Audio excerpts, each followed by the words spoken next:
Good morning. Market Gift Nifty already down ഓപ്പണിങ്ങിലാണ് നിൽക്കുന്നത്. ഏകദേശം 285 പോയിൻറ്റ് ഡൗൺ ആണ്.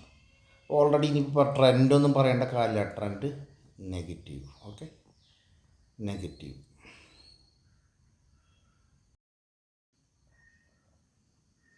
അമേരിക്കൻ ഫ്യൂച്ചർ എടുത്ത് നോക്കുകയാണെങ്കിൽ അമേരിക്കൻ ഫ്യൂച്ചർ എല്ലാം നെഗറ്റീവാണ്. ഇപ്പോൾ ട്രേഡ് ചെയ്യുന്നത് ഫ്യൂച്ചർ നെഗറ്റീവ് ട്രേഡിങ് നിങ്ങൾക്ക് കാണാവുന്നതാണ്. എല്ലാം നെഗറ്റീവ് ട്രേഡിംഗ് ആണ്. അപ്പോൾ ഇതൊരു ഗുഡ് ന്യൂസ് ആ സെക്ഷനിൽ നിന്ന് ഇല്ല.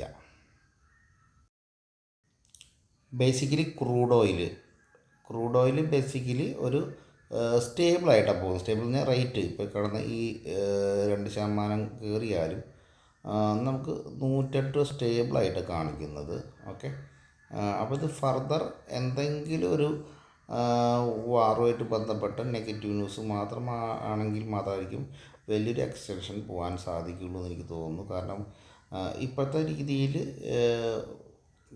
നമ്മളിപ്പോൾ വരാൻ പോകുന്ന ഏകദേശം 2500 കമാൻഡോസുകൾ ഓൾറെഡി അമേരിക്കയുടെ ഈ യുദ്ധമായിട്ട് ബന്ധപ്പെട്ട് ഗൾഫ് മേഖലയിൽ എത്തിക്കഴിഞ്ഞു. അപ്പോൾ ഒരു ഗ്രൗണ്ട് വാർ ഉണ്ടാവുകയാണെങ്കിൽ പെട്ടെന്ന് ചിലപ്പോൾ ഈ പറഞ്ഞ പോലെ ഓയിലിൻ്റെ റേറ്റുകൾ ചിലപ്പോൾ താഴെ വരാനുള്ള സാധ്യതയുണ്ട്. പക്ഷെ കൺഫ്യൂസ്ഡ് ആണ്. എന്തായാലും സ്റ്റഡി ചെയ്തുകൊണ്ടിരിക്കുക. ഈ ക്രൂഡിൻ്റെ വാല്യുവേഷൻ ചിലപ്പോൾ സ്റ്റേബിളായിട്ട് നിൽക്കാനായിരിക്കും സാധ്യത. അടുത്തത് ഈ ആഴ്ചയിലത്തെ ഹോളിഡേയ്സ് ആണ്. അപ്പോൾ വളരെ ശ്രദ്ധിക്കണം. ഈ ആഴ്ചത്തെ ഹോളിഡേയ്സിൽ ഇപ്പോൾ നമുക്ക് വരാൻ പോണത് 31 March. Okay, 31 March Shri Mahavir Jayanti എന്നുള്ളൊരു ലീവ് വരുന്നുണ്ട്. അത് ട്യൂസ്ഡേ. അതുപോലെ തന്നെ ഗുഡ് ഫ്രൈഡേ ആയിട്ട് 3 ഏപ്രിലും വരുന്നുണ്ട് എന്ന് ശ്രദ്ധിക്കുക. അപ്പോൾ ഈ 2 കാര്യങ്ങൾ കൊണ്ടൊരു വിഷയം എന്താണെന്ന് വെച്ചാൽ NSE ഇന്ന് ഫ്യൂച്ചർ ഓപ്ഷൻ കട്ടിംഗ് ഡേ ആയിരിക്കും. എന്ന് പറഞ്ഞാൽ NSEയിൽ ഫ്യൂച്ചർ ചെയ്യുന്നവരെ സംബന്ധിച്ച് ഇന്ന് കട്ടിംഗ് ഡേറ്റ് ആണ് എന്ന് മറക്കാതിരിക്കുക. കാരണം ട്യൂസ്ഡേ ഇല്ല. അപ്പോൾ ബേസിക്കലി 60% ആൾക്കാർ ക്യാരി ഓവർ ചെയ്ത് കഴിഞ്ഞു. ബാക്കി 40% ക്യാരി ഓവർ ചെയ്യാനുള്ളത്. നിങ്ങളിപ്പോഴും മനസ്സിലാക്കുക, ഈ ക്യാരി ഓവർ വലിയ ടീമുകളൊക്കെ നേരത്തെ കഴിയും. പല ക്ലയൻസുകളും അല്ലെങ്കിൽ നമ്മുടെ ചെറിയ ടീമുകളൊക്കെ ഈ 40% ക്യാരി ഓവർ ചെയ്യാതിരിക്കുക. ഇത് പുട്ടായുള്ളവരെ സംബന്ധിച്ച് പോസിറ്റീവാണ്. പക്ഷേ എങ്കിൽ തന്നെ പറയുകയാണ്, ഭാവിയിൽ ഇതൊരു സൈഡ് വേസ് മാർക്കറ്റിൽ ഇതൊരു നെഗറ്റീവായ ഇമ്പാക്റ്റ് തന്നെയാണ് ഉണ്ടാക്കുന്നത്. ശരിക്കും PE ഉള്ളവരെ സംബന്ധിച്ച് കുഴപ്പമില്ല. പക്ഷേ ഇത്രയും വലിയ ന്യൂസ് നെഗറ്റീവ് നിൽക്കുന്നതുകൊണ്ടാണ് ഇത് സപ്പോർട്ട് ചെയ്യുന്നത്. അതല്ലെങ്കിൽ ഈ 60-ൽ 40% നമ്മൾ ലോസേഴ്സ് മുഴുവൻ ലോക്കൽ നോർമൽ ക്ലയൻസ് ആയിരിക്കും. ഒന്ന് ശ്രദ്ധിക്കുക. അപ്പോൾ എന്തായാലും ഇന്ന് കട്ടിംഗ് ഡേറ്റ് ആണ്. മാക്സിമം പോർഷൻ കട്ട് ചെയ്യേണ്ടി വരും. ഇനി അടുത്തൊരു കേസ് പറയാം.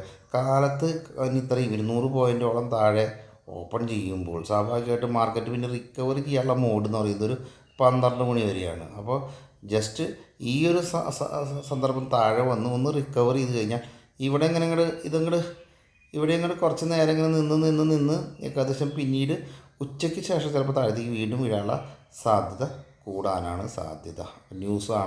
ന്യൂസിനെ ബേസ് ചെയ്ത് വീണ്ടും മാർക്കറ്റ് താഴത്തേക്ക് പോകാനുള്ള സാധ്യത കൂടുതലാണ്.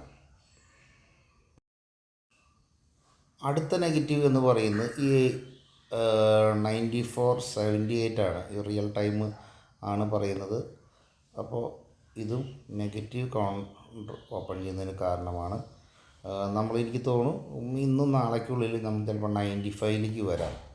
അപ്പോൾ ഇത്രയും കാര്യങ്ങൾ പറയുമ്പോൾ നിങ്ങൾക്ക് മനസ്സിലാക്കാൻ പറ്റും ട്രെൻഡ് നെഗറ്റീവാണ്, ഓൾറെഡി നെഗറ്റീവാണ്, ന്യൂസ് നെഗറ്റീവാണ്, എംപ്ലോയ്മെൻറ്റ് ഡാറ്റ ഇന്ത്യയുടെ മോശമാണ്, ഒക്കെ നെഗറ്റീവ് തന്നെയാണ് കേട്ടോ.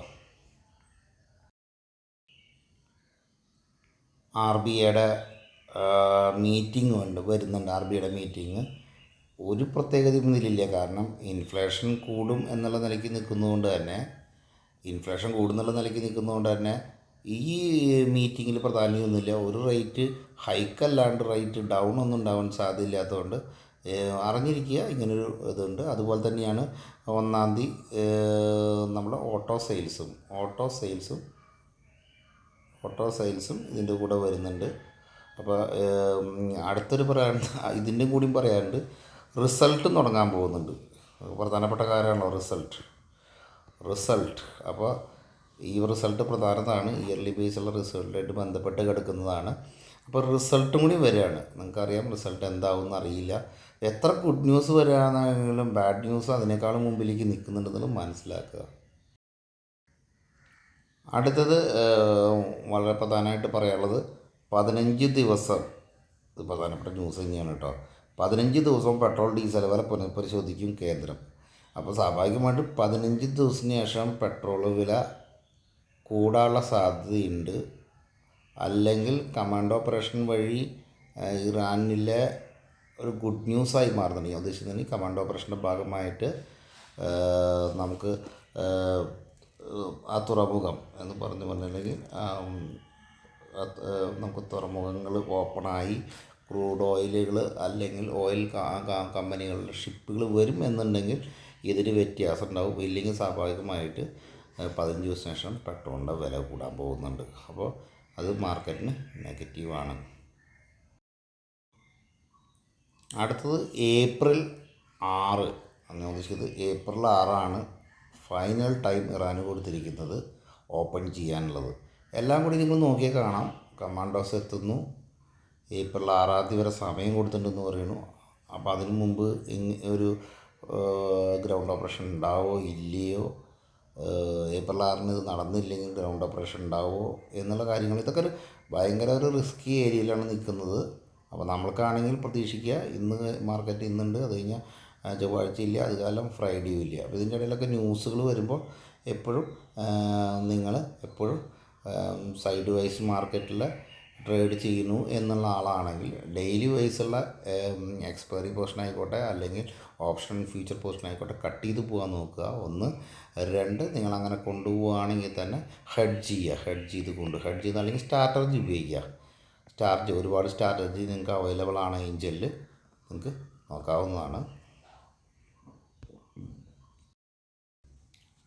ഐഷർ മോട്ടറിന് നല്ലൊരു ന്യൂസാണുള്ളത്. അവർ വളരെ കാലമായി കാത്തിരുന്ന അവരുടെ ഗറില്ല 450 ലോഞ്ച് ചെയ്യുകയാണ്.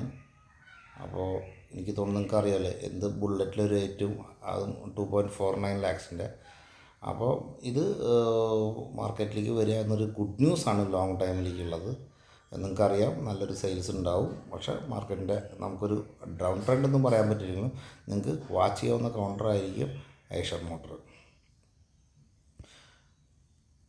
ഏകദേശം മോഡലൊക്കെ എനിക്കറിയില്ല അതിനെ പറ്റിയിട്ടും, പക്ഷേ എന്തായാലും വാച്ച് ചെയ്യേണ്ട കൗണ്ടറാണ്.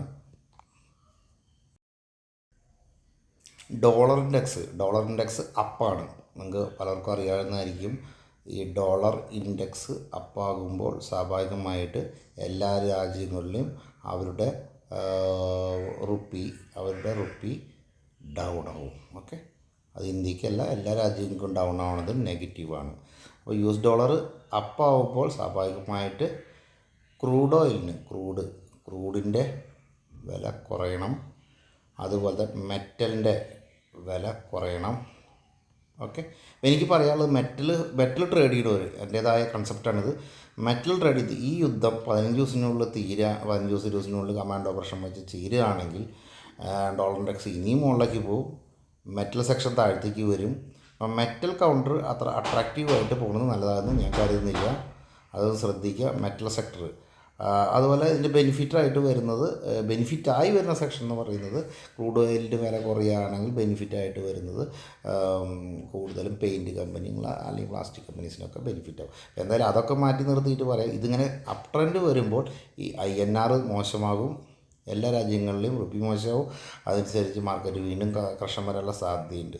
ഇനി ഈ യുദ്ധത്തിൽ അമേരിക്ക വിജയിക്കുന്നതോറും ഡോളർ ഇൻഡെക്സ് അപ് ട്രെൻഡിലേക്ക് പോകാനായിരിക്കും സാധ്യത. അപ്പോൾ അതുകൊണ്ട് നിങ്ങൾ മനസ്സിലാക്കുക, ഡോളർ ഇൻഡെക്സ് അപ് ട്രെൻഡ് പോവുക, നമ്മളുടേതായ റിസൾട്ട് കണ്ടിട്ട് മോശമാവുക. അപ്പോൾ നമുക്ക് വീണ്ടും അട്രാക്ഷൻ ഇല്ല. അപ്പോൾ നമുക്കിത് ട്രേഡിങ് ടൈമാണ്. ഇവിടെ ഇപ്പോൾ ട്രേഡിങ് ചെയ്യാൻ നിങ്ങൾക്ക് ഏഞ്ചലിൽ തന്നെ ഒരുപാട് ഓപ്ഷൻസ് അവൈലബിൾ ആണ്. പല ആൾക്കാരും നിങ്ങൾ കൂടുതൽ പഠിക്കുന്ന കൂടുതൽ നിങ്ങൾക്ക് നല്ല സപ്പോർട്ടുകളുണ്ട്. അതിൻ്റെ ഡൗട്ട്സ് എന്തെങ്കിലും എന്നെ വിളിക്കാവുന്നതാണ്. നിങ്ങൾക്ക് സ്ട്രാറ്റജി യൂസ് ചെയ്യാവുന്നതാണ്. നിങ്ങൾക്ക് ഒരു പുട്ടും കോളൊക്കെ എടുക്കാനുള്ള സൗകര്യമുണ്ട്. നിങ്ങൾ ഇത്രയും ശ്രദ്ധിക്കണം. നിങ്ങൾക്ക് ഏത് കമ്പനി ആര് നിങ്ങളെ സഹായിച്ചാലും അവരൊക്കെ ടിപ്പ് തരുന്നത് ഈ ആഴ്ചയിലത്തെ ടിപ്സുകളായിരിക്കും.